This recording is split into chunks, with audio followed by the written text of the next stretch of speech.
और अल्लाह रब्बुल इज़्ज़त दुनिया में रुसवा करके रख देते हैं। और ऐसे फेल करने वाले को अल्लाह ने इबरत बना के रख दिया है। क़यामत तक आने वाले मुसलमानों के लिए ये इबरत है कि जो कौम लूत के साथ हुआ, हजरात वो सोए हुए थे, पता ही नहीं था। सैयदना जिब्राइल आए, बस्ती को उठाया, वो सोते ही रह गए, आसमान पर ले गए और आसमान से अल्लाह रब्बुल इज़्ज़त ने हुक्म दिया जमीन पर उनको दे मारो। वो सोते ही रह गए, फिर उठ नहीं सके, मौका नहीं मिला उनको।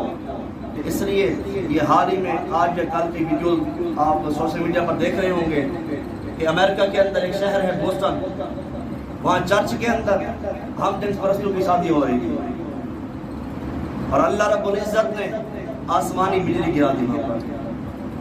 अभी भी उनकी मौजूद है और पूरे चर्च को आग लग गई, सारे उस आग में झुलस गए। कोई जिस घर से भी आया था अल्लाह ने सबको तबाह बर्बाद कर दिया।